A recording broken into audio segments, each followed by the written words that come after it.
Your house is worth whatever it's worth, right? Whoever sells it. Wrong. I'm Charlie. Welcome to Moving Home with Charlie, and thank you for coming. Charlie Landingrop in Sussex is the founder of Best Agent and presenter of Moving Home with Charlie. If you want to find one of these guys, look out for those compassionate professionals. All estate agents are not the same. So, Charlie, what would be your advice for people interested in buying new builds right now? Don't overpay. Do buy, but don't overpay. That's why I say disregard the guff. Read into the numbers and look, and it's buried. The bad news is buried in the small print, okay? Good evening, everyone. Welcome to the Property Press Awards. They may or may not be telling the truth, but you should form your own view. Get out and view, get out and view, get out and view. You cannot be in a position to make offers and have the offers accepted if you're not viewing. Just be out there viewing. Pay attention to the back of the class. If you've not been watching my videos, I did one just a couple of days ago. Disregard the guff, guys.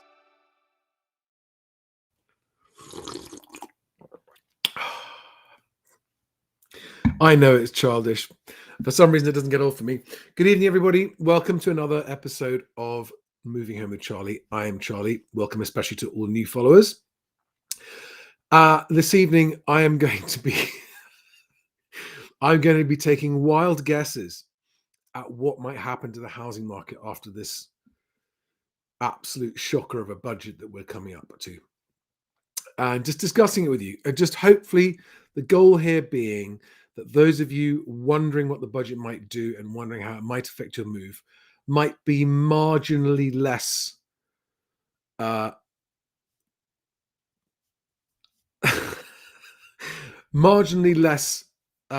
can't find the word. Marginally better prepared. How's that? Marginally better prepared by the end of this video than you are right now for preparing for what's going to happen after the budget to the housing market. And spoiler alert, I don't know. And there's a reason why I don't know. I'm going to go through a list of all of the possible changes that have been mooted and floated and rumored and speculated and briefed. So we'll run through all of them. No one knows which ones are going to happen, which ones aren't going to happen. And then we'll run through some of the scenarios. It's such a cluster bomb. I'm being polite. It's going to affect everyone differently. Now, before we get into that, why am I finding it funny? I don't know. Before we get into it,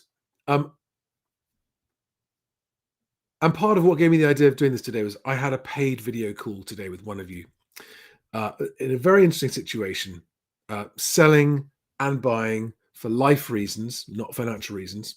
In other words, don't care what the economy is doing, don't care about the budget, just want to move house for life reasons.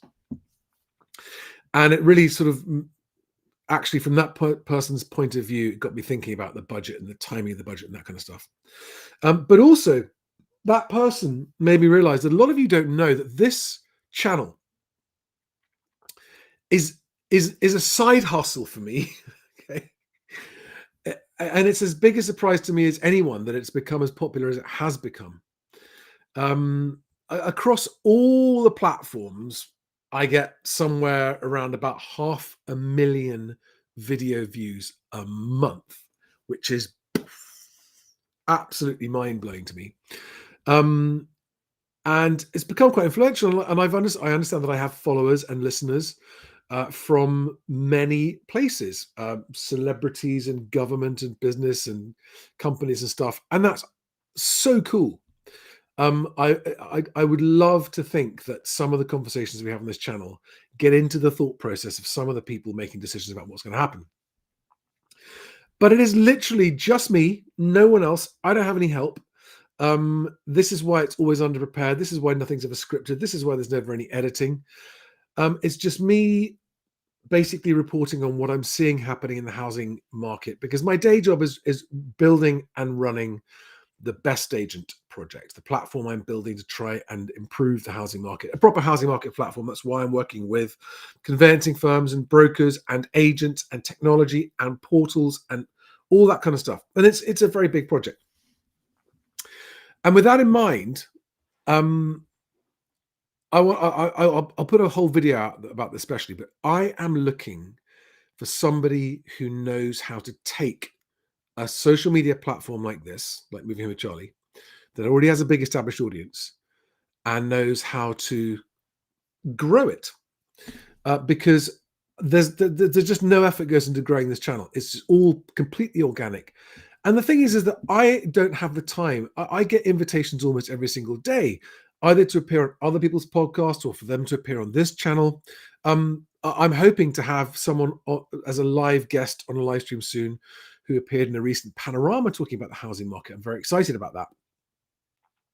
Someone whose views I overlap with partly and disagree with on other parts. It should be a very illuminating conversation, but it's so time consuming and I haven't got the time to do it. So I've also got potential sponsors or, just commercial opportunities that don't in any way. I have turned down, by the way, so many offers from people who want to sponsor the channel because what they're selling is I just don't believe in it and it's not right. And I won't ever do anything with this channel that doesn't improve its sole objective, which is to help as many people as possible involved in moving home, whether you're buying or selling or even an agent, feel better informed and better prepared to have a more successful transaction. That is the goal, right?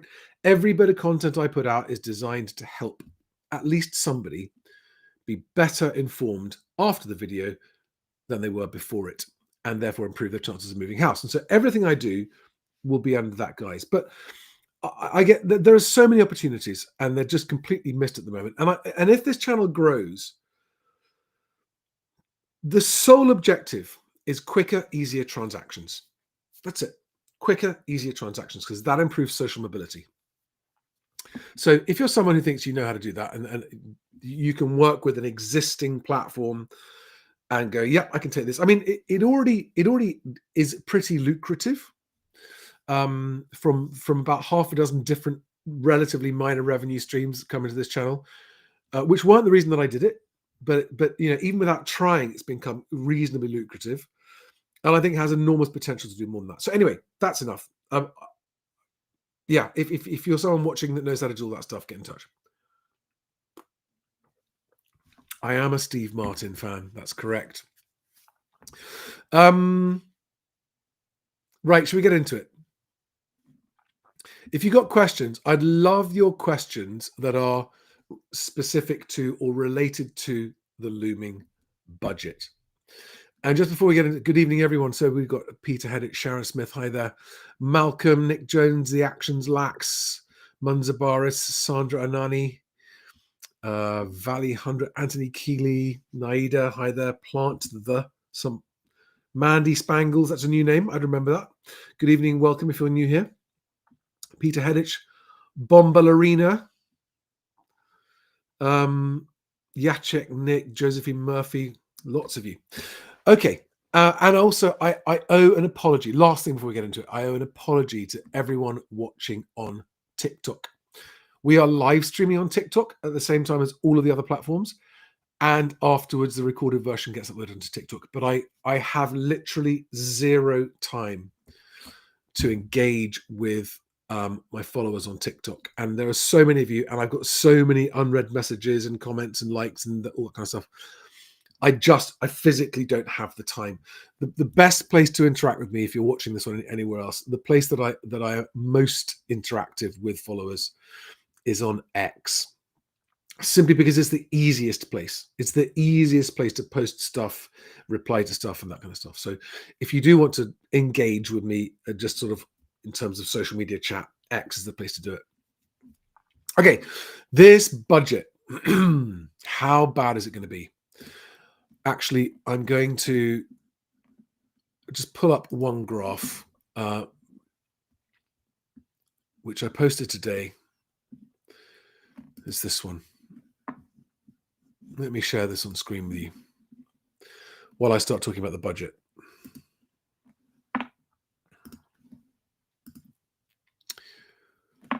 Okay, can you see that? Yeah. So this is UK employee payrolls since November last year. Okay, and the orange blocks are the total fall in payrolled employees since the budget last year. We're 100, I mean, approaching 200,000 people out of work, or 200,000 more people out of work than there were a year ago on payroll. That's not including self-employed people, contractors, that kind of stuff. This is just payroll people. And I put this on screen because I want people to realize that whatever your political persuasions are, okay, most people looking to buy a home and own a home rely on a job and an income to do it. And this government, in its last budget, these are the incontrovertible results of that last budget, mostly caused by putting up national insurance on employers, which everyone who understood how employment works said, well, that's just going to hit employment really hard. And there it is. And they've got more stuff coming in this budget that I think is going to hit people, working people too, as well. We're all going to get tipped by income tax. And recently, in the last few days on X, I did a lot of slightly cheeky posts mocking people, sellers who are taking the house off the market so that they can put it back on the market in the new year and get a higher price, or think they're going to get a higher price. Because somebody WhatsApped me, a journalist WhatsApped me, he's trying to buy a home, and they'd had their offer accepted, and then the seller has pulled out, citing, oh, we're going to put it back on the market next year because we think we'll get more.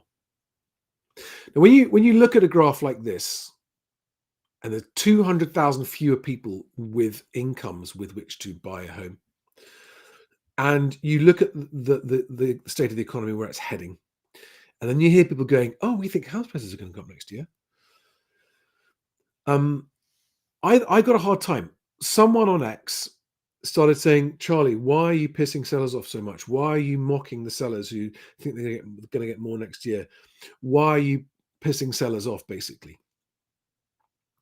And I'm not trying to do that. And he said, and you're putting buyers off. You're making people not want to buy. And it reminded me that I need to do a reminder for everybody, right? If you want to buy a home to live in long term,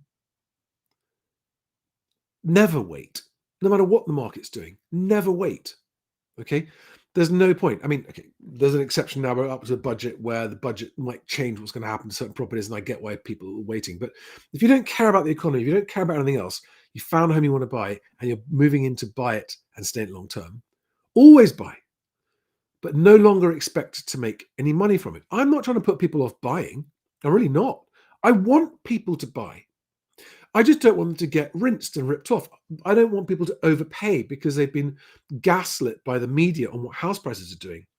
I want people to buy, and I want that purchase to be a good thing in their life, not a bad thing.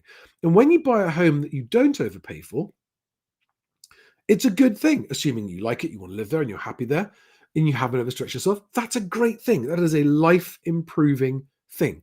But when you buy a home and then subsequently find out that you overpaid, it's no longer worth what you paid for it. You got tricked into it because you thought A, prices are going to go up, and B, you just thought it was a safe financial bet, this would be a good investment, and then you find out it's not. That is a bad thing to happen in your life. Then you find out, like a lot of people who've helped to buy new builds in the last 5 years, that you can't sell it because you're now in negative equity. This is massively underreported. So the subtlety and nuance of me having a split position, if you like, always buy, but as long as you don't overpay.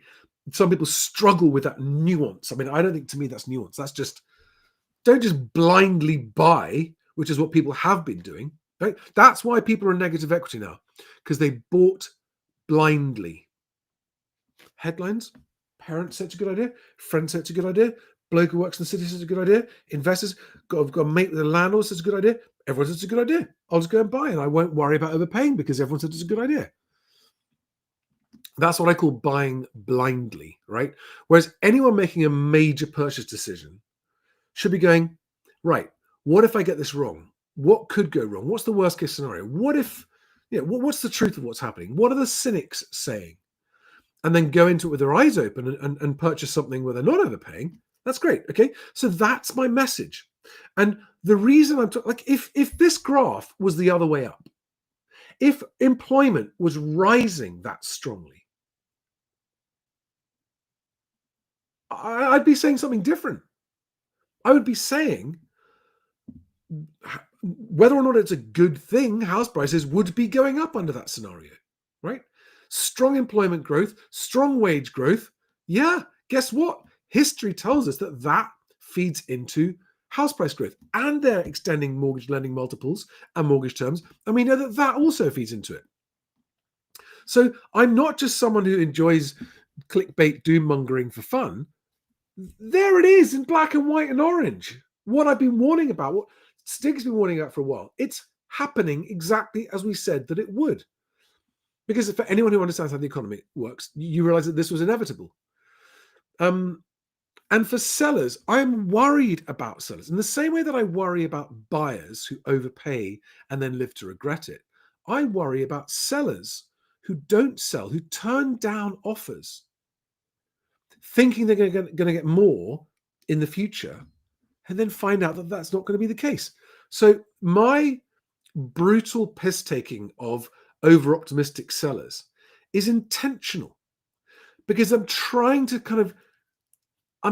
inoculate them against the wild gaslighting that happens. Just this week, record house prices, for fuck's sake, when is it going to stop?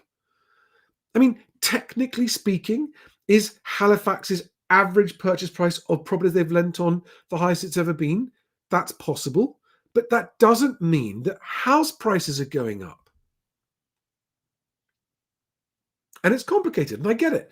And all of the gaslighting. So this is what I find is, if you sugarcoat stuff and go, "Oh, be jolly careful if you're selling, be jolly careful," and you might not get more if you make this. No one listens. You need to slap them in the face with a wet fish, or the message doesn't get across. Metaphorically speaking, I am not inciting anybody to slap anybody in the face with a wet fish or any other object. So that's my shtick, okay? Don't be fooled by vested interests into overpaying and or thinking that and then somebody commented on the back of that Halifax story that a seller had pulled out precisely because of Halifax, thinking that the offer they'd accepted was too low. And that because Halifax said record house prices, that must mean that they're going to get a higher offer. Someone pulled out. So where this is lenders doing PR to try and get more sales to go through, it's now backfiring and blowing up in their face. There are people pulling out of deals where mortgages presumably are being used, at least in many cases, because of the lender's PR. I mean, that's next level stupidity, isn't it? And then Savills doing the same. Savills have again revised down their house price forecast. Excuse me. Right? And I can't get this message through to agents strongly enough. If your job is to get people moved, whatever prices are doing. So when you talk the market up and try to talk the market up and try, as the person I spoke to today who is selling and buying and who has had agents around to value their flat and out of interest had Foxtons around, and Foxtons put such a silly price on it. I mean, such a silly price on it. You're doing yourself out of transactions. Foxtons, arguably the worst overvaluer in London, it is not a coincidence that they also have the worst success rate in selling properties of all agents in London. You're foolish to use Foxtons. Right. So a 20-minute rant. Okay, should we actually talk about the budget now?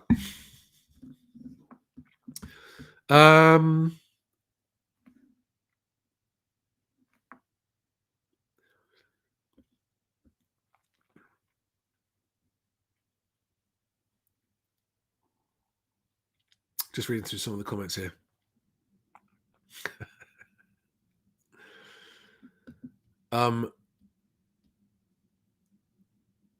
Okay, right. I'm now going to go through. I'll stop sharing the screen and go through some of the things that have been rumored to be happening in the budget. In no particular order, we have the extension of capital gains tax to primary residences. Okay, we don't know if they will do it or not, and we don't know if they do, at what rate they'll do it, or at what level they'll do it, but it's been floated. If that happens, is it going to affect the prices of the affected homes? Yes. Higher capital gains tax rates aligned with income tax, raising capital gains tax on property profits up, including second homes and landlords, up from where it currently is at 18 or 24%. That would have an impact. Mansion tax on high value properties. You see, this is absolutely nonsense, because £2 million in London and the South East is no longer a mansion. That'd be a nice house. It's not a mansion. So an annual levy on property values above £2 million, or, next item, doubled via council tax on bands G to H. Imagine what that would do to the value of properties in council tax bands G or H if council tax on those is doubled. Next one, national insurance on rental income. Now, obviously that only affects landlords, but is that going to have an impact on the property market? Yes. Next one, a proportional stroke annual property tax. I misread that in an amusing way for a moment. A proportional / annual property tax. Replace or supplement stamp duty or council tax with a 0.5% to 1% annual levy on property values. Deferrable for some, but maybe above a threshold. So will they do that or not? What will it be? Will it be 0.5% to 1%? Will it be up to or below $500,000? We don't know. Stamp duty reform. Move stamp duty liability to sellers. I mean, all of these things have such big potential ramifications. So are they going to scrap stamp duty below $500,000? We don't know. Are they going to increase it on higher value products? We don't know. We don't know what's going to happen. And all of these things have different effects. Stamp duty, council tax, capital gains tax, inheritance tax, mansion tax, property tax, and of course, additional income tax is going to affect the housing market as well. So how's it going to affect people? What's it going to do? Well, there are agents who I'm advising now, as well as movers who I'm advising on this. And the answer, the only honest answer I can give is I don't have a clue. I've got no idea. What do we know? We do know that activity has markedly slowed down, especially in the south. I saw one report this morning saying that transactions are down 40% in London because of people waiting for the budget. I haven't verified the source. I don't know if that's accurate, but it stands to reason. And it's just gone very quiet. I've had roomfuls of agents I've been talking to last week, and there was a lot of that being talked about.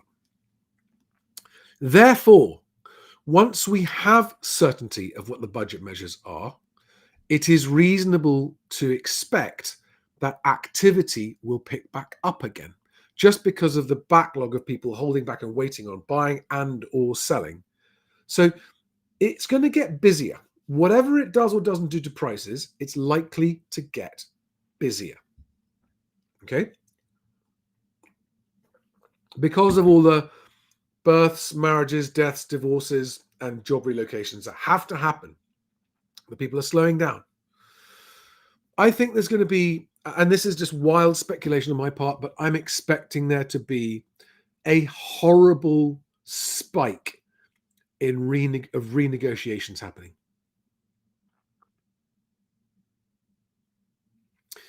All right, I think a lot of stuff's going to be used. Oh, and, buyers, sellers. It's just, I think it's going to be a truly horrible few weeks for estate agents immediately after the budget, because they are going to be trying to hold their pipelines together, trying to hold deals together, trying to stop deals falling through, trying to stop renegotiations.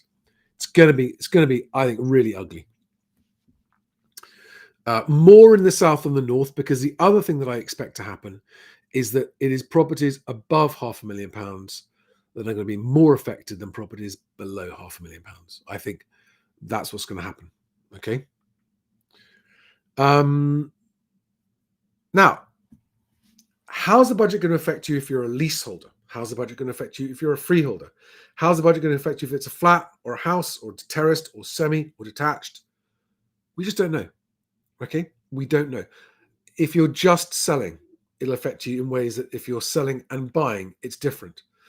And because there is going to be such a long list of different taxes being applied, and those taxes are going to apply to individuals differently because all of your circumstances are different, I don't think anyone is really going to have a thorough idea of where they stand in relation to the consequences of the budget for them. Everyone's going to need to just use Christmas to figure out, hang on a second, what does this mean for what we're selling? What does it mean for what we're buying? What does it mean for inheritance tax? What does it mean for the kids? What does it mean for capital gains tax? It's going to be, I mean, genuinely, it's going to be a brain melter for a lot of people. So I think that before Christmas, there's going to be lots of renegotiation happening and a lot of deals are going to fall through, sadly. And I think after Christmas, when people have had a month to get their heads wrapped around what these measures mean, and they've been reading the media all over Christmas, people will come into the new year and go, right, okay, we now know what we need to do. And maybe it's going to be we're going to move and we weren't, or maybe it's going to be the opposite. I think it's going to be a lot of pieces getting moved around the board in a very unpredictable way. The things off the top of my head that I'm most expecting to happen is I'm expecting detached homes and homes above, possibly the ones above 500,000, certainly stuff above 1 million and 2 million. I'm expecting it to be pounded. That my level of confidence is not high. 65% confident in larger houses, especially above £500,000 and £1 million, getting hit badly by budget measures. I'm like 2/3 confident that that's going to be the case. I could be wrong. You shouldn't base any decisions based on what I'm saying. Just put these in your thinkers. Factor it into your overall decisions. I think that they're going to try and do something to stimulate moving. And I also have a reasonably strong expectation that they're going to ease stamp duty at the lower levels. I mean, I'm 50-50 on that, right? To try and make it sound good to a larger number of people. So a larger number of people at lower prices go, yay! And then a smaller number of people at higher prices go, boo, we've been hit. But I don't know. Because putting together a selection or like a network of policies that stimulate activity in the housing market whilst looking good politically and whilst raising more money, because we know the government's got to find a lot more money,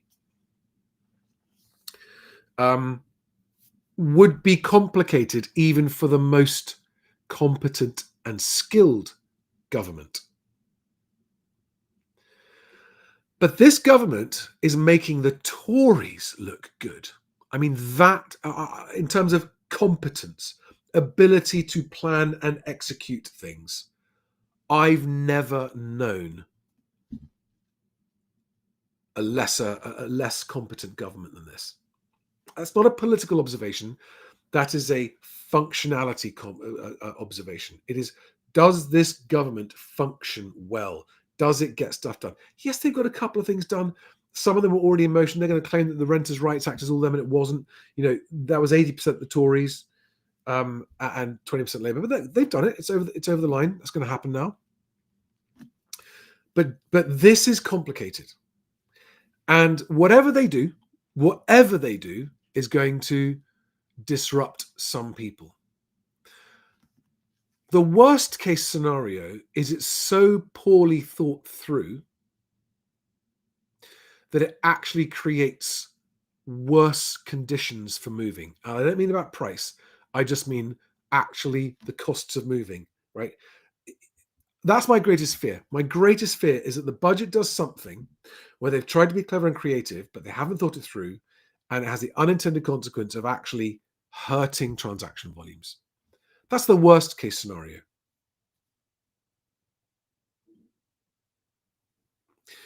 The best case scenario that I see is they inadvertently do something that they didn't mean to do, but it's brilliant and it unlocks the housing market. But it's an unintended consequence. That's if whatever they do ends up being really good for the housing market, it'll be by accident, I think. By the way, I posted a video earlier on X this evening, which has been very popular.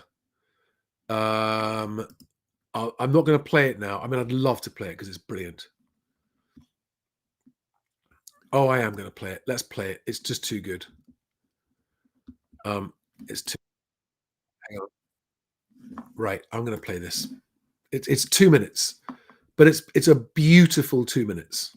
So this is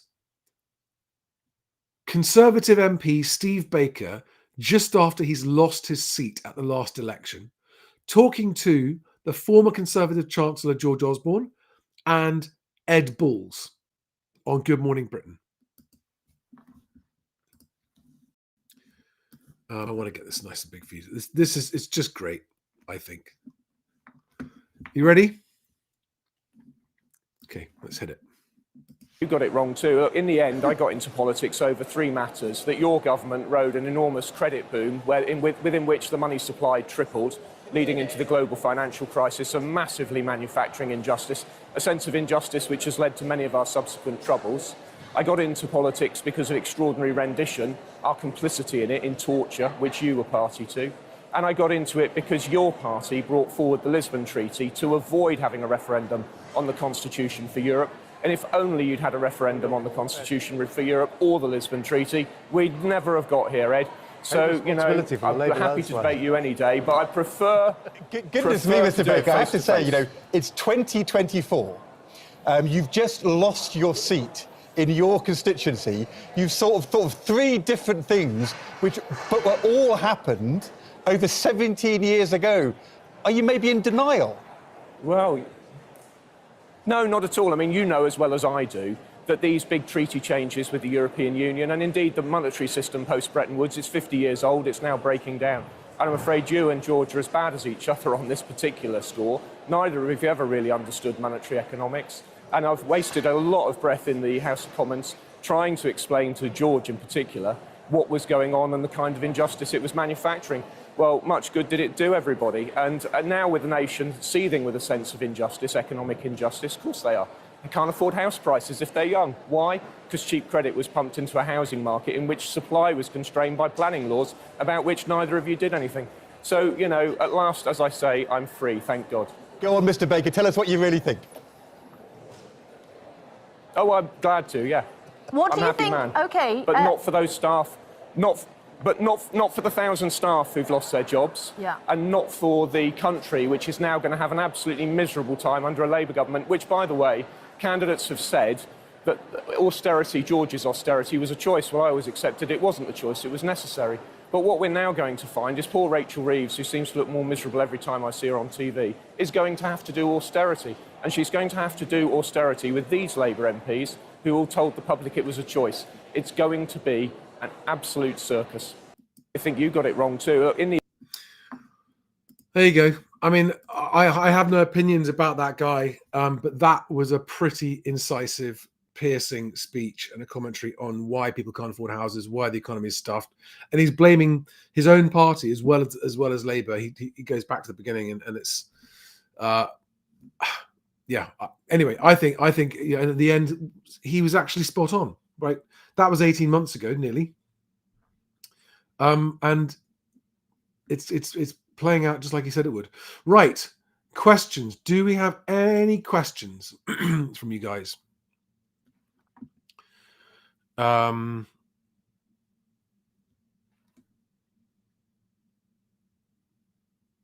Let's have a look. No, you're all chatting with each other. You've got no questions for me.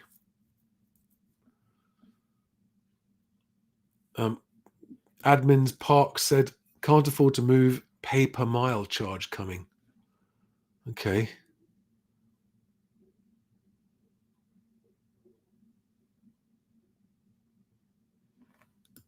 Well, yes.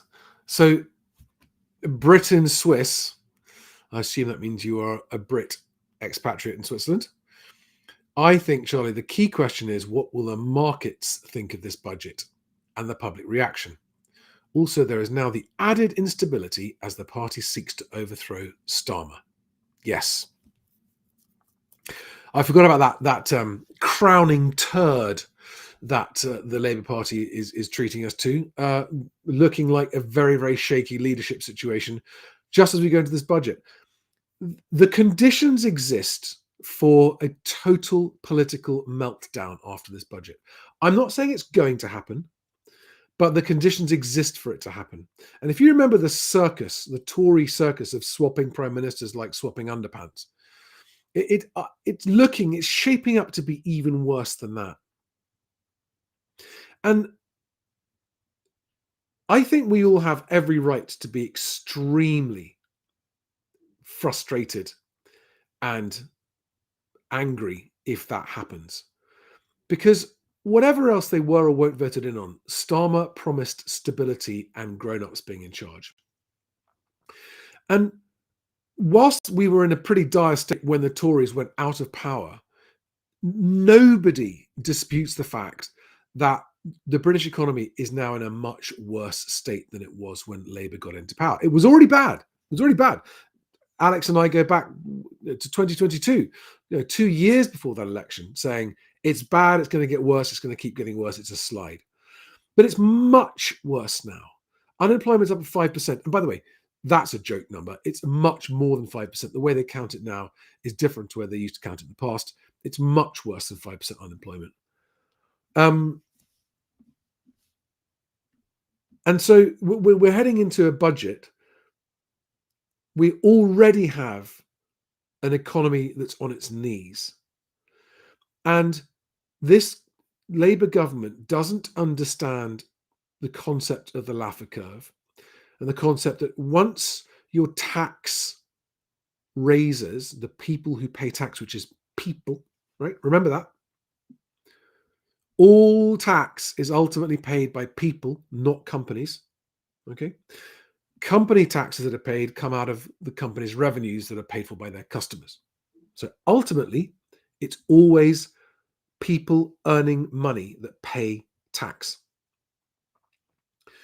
And the number of people earning money is going down, and their answer to it is to put taxes up.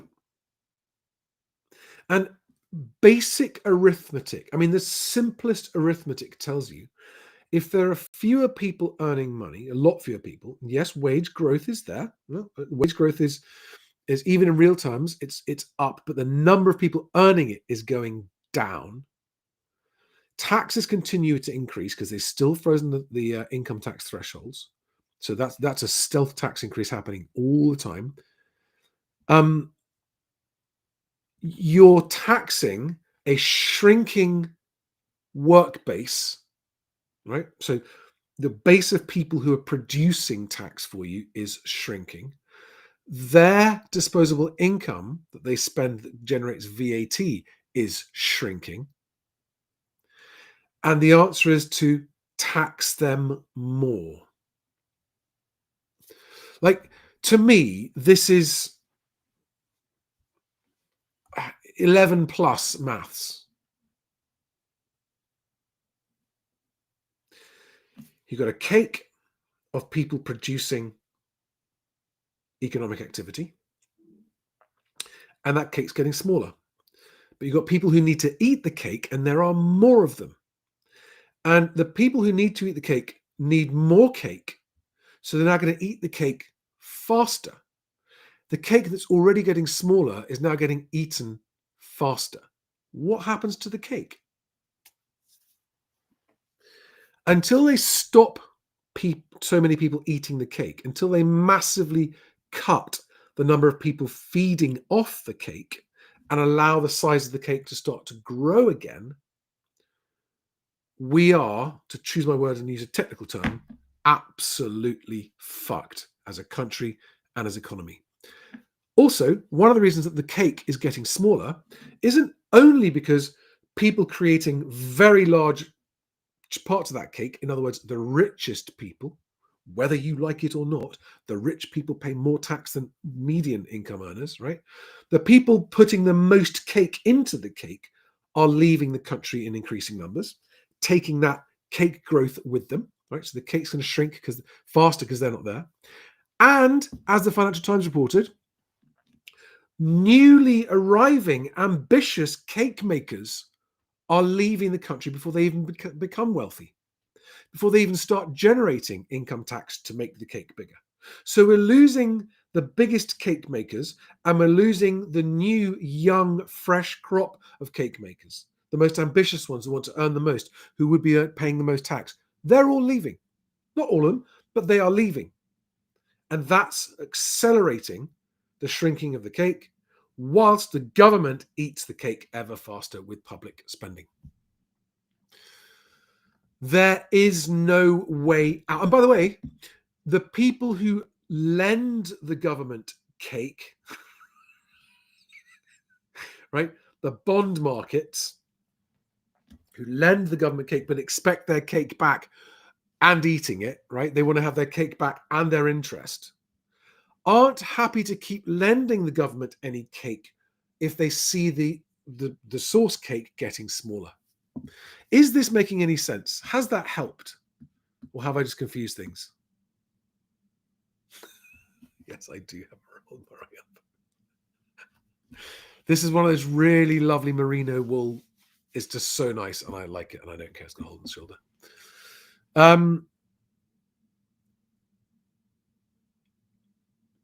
Yes, Richard Murphy is. Does anyone? I'd love to know. I mean, that cake metaphor just came to me. Okay, Dr. A. Ali asks, Charlie, what are the percentage chances that SDLT is totally abolished? I mean, close to zero, sadly. Close to zero. You can't debunk the Laffer curve. You can't debunk something that's actually happened and been proved. You're going to debunk a theory. The Laffer curve isn't a theory. The Laffer curve is a verifiable, there's evidence of it, right? Richard Murphy is an absolute buffoon.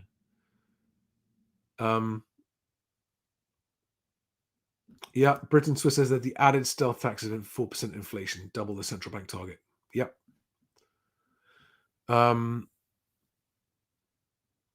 Okay, thank you, Patricia. Great explanation, Charlie. Are we talking? Zed Humpy says, are we talking about drugs here? If you like, if it helps with your understanding of it. Jim Bobaruni says, no, that's not. Sorry, I don't need to put that. Admin's Parks is what I meant to say. I'm on a diet, so I don't do cake.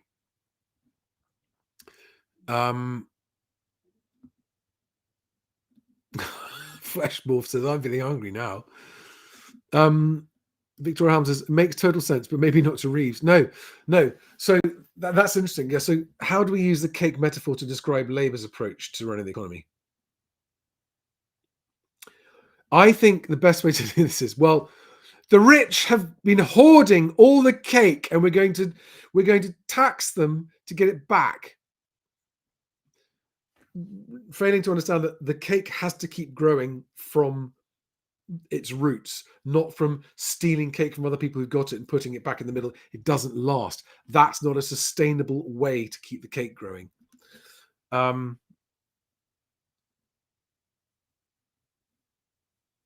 Nick Jones says, any chance taxes going down? Nope. Run the budget live and live stream with comments, please. I've done that before. Might do that. I might see if me and Stiggy can do that. That would be fun, wouldn't it? Okay. Right, guys. Nick Jones says, I'm a fat bastard and I love cake.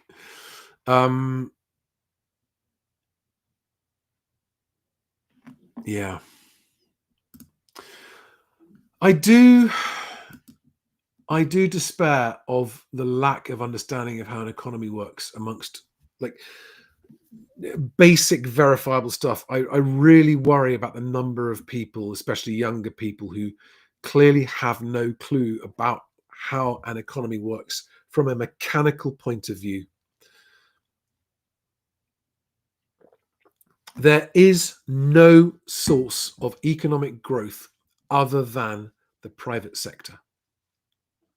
Okay, there is no other source of sustainable prosperity than the private sector.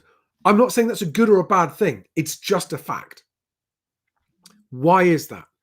Because the private sector creates companies, and if companies do well, the share value increases without taking anything away from anybody.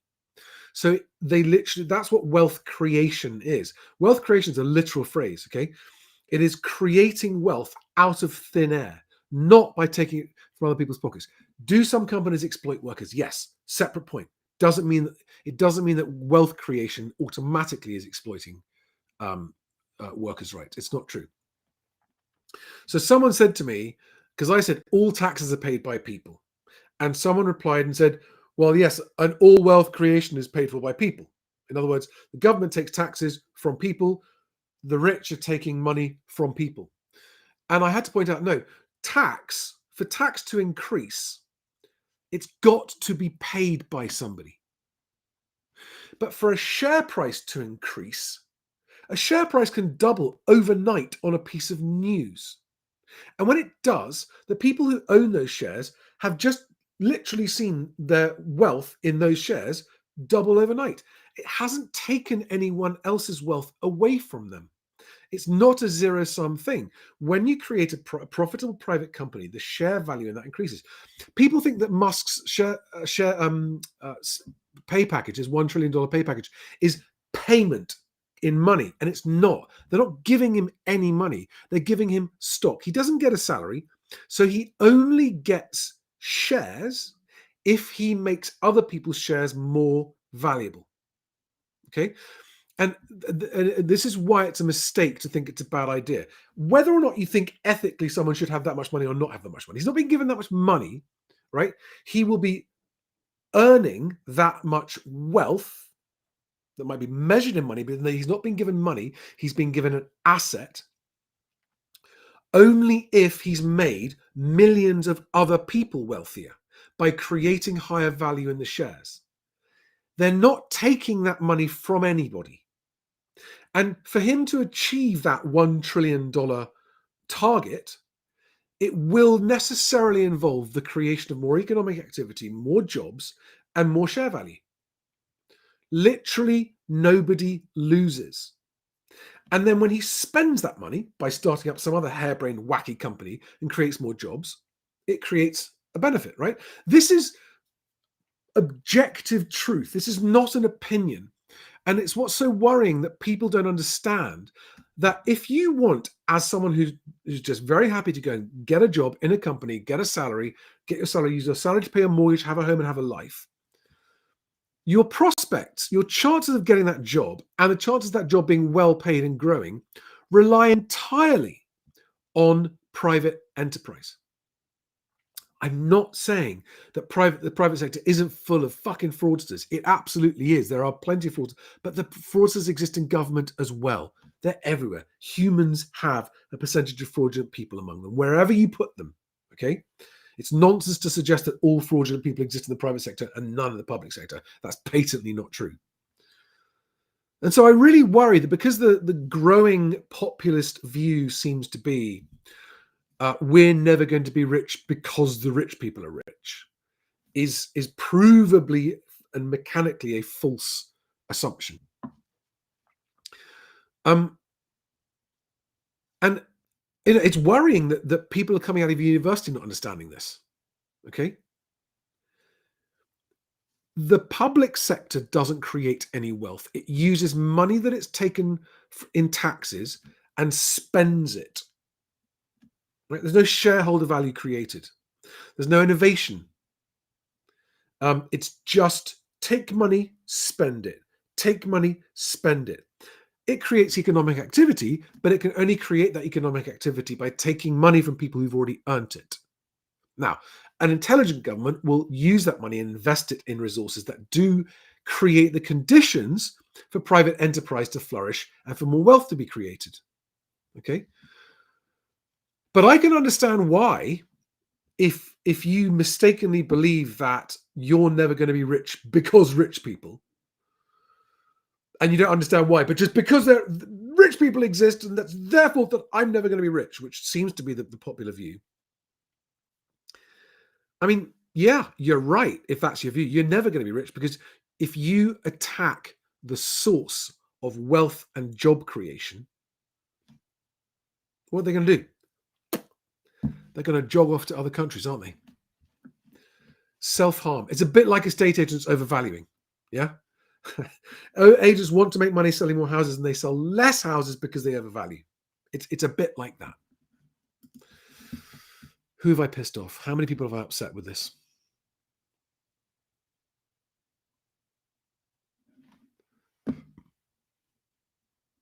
Nobody?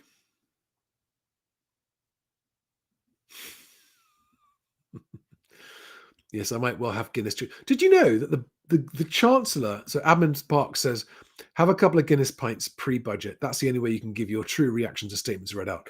The Chancellor is allowed to have an alcoholic drink with them at the dispatch box when they're reading out the budget. The law says so. Oh my God. Yeah. I mean, all the people voting Green now, it's just like, ideology doesn't get you anywhere.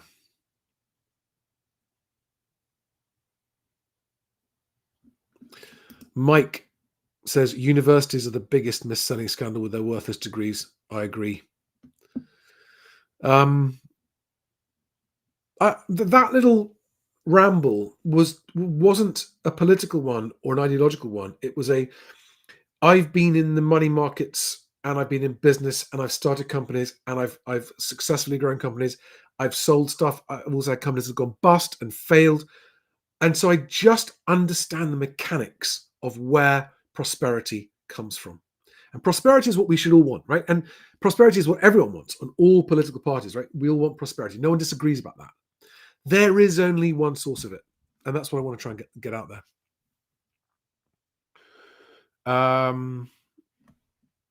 Any questions?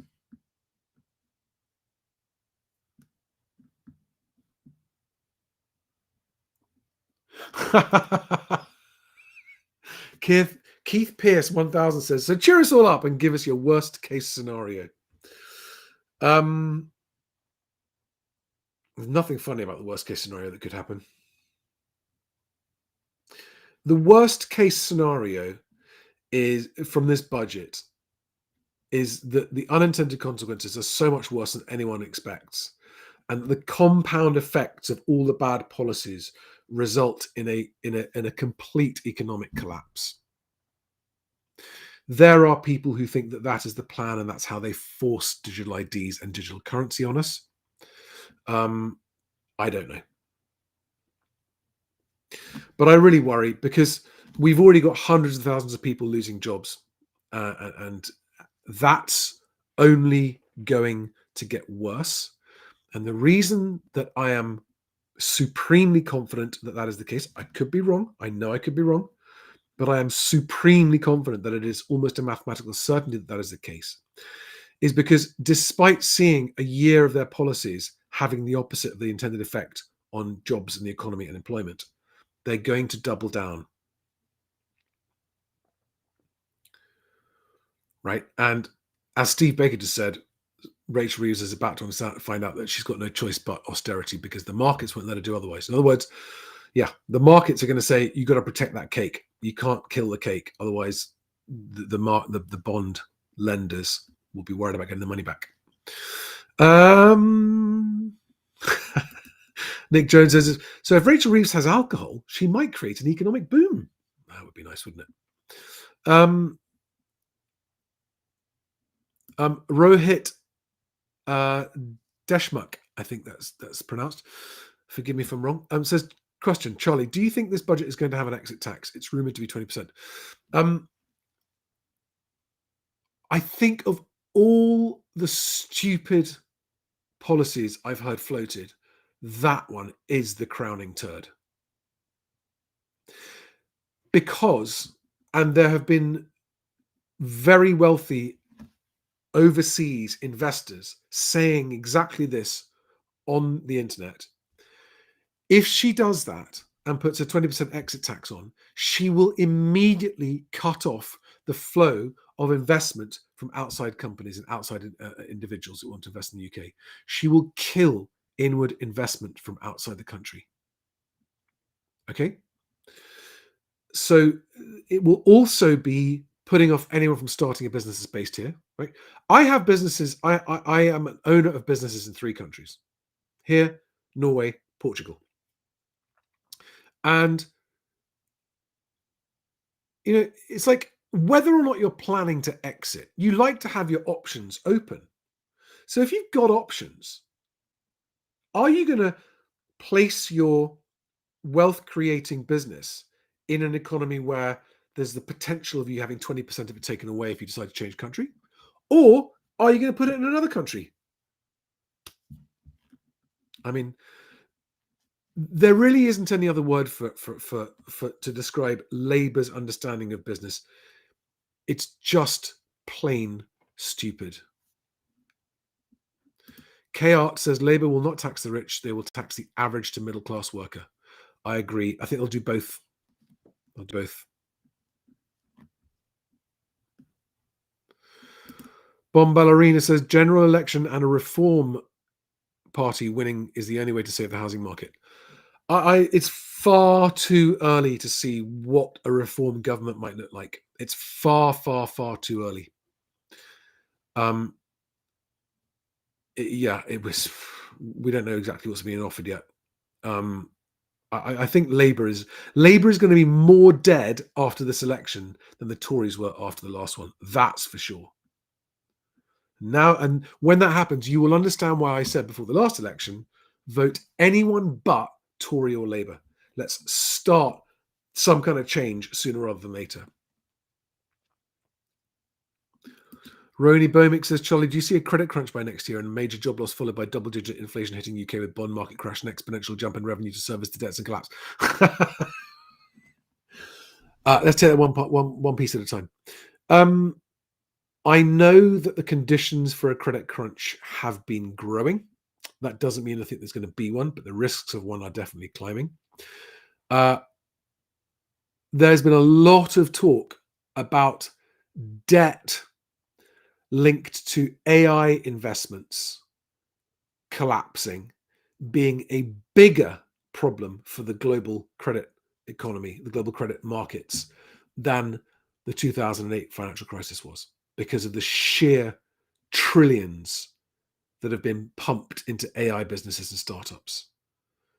And the way that that's being handled on companies' balance sheets, off balance sheet debts, it's really all of the ingredients for a proper bubble burst. If it happens, and I think the chances of it happening are better than 50-50, higher, not better, that's the wrong word. I think the chances of it happening are more than 50-50.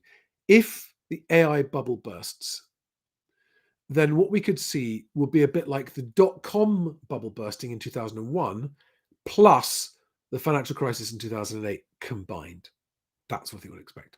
Guys, I'm wrapping it up. Thank you so much. Always fun. Please follow me on X. That's the best place to follow me if you want to interact with me. Join my newsletter, mhwc.co.uk/newsletter. Make sure if you're new that you watch my Charlie's 10 Golden Rules of Home Buying or Charlie's 10 Golden Rules of Home Selling as appropriate. Get your conveyancer first, get your mortgage and principal before you start going to agents. Be prepared, be patient, be persistent, and I will see you on the next one.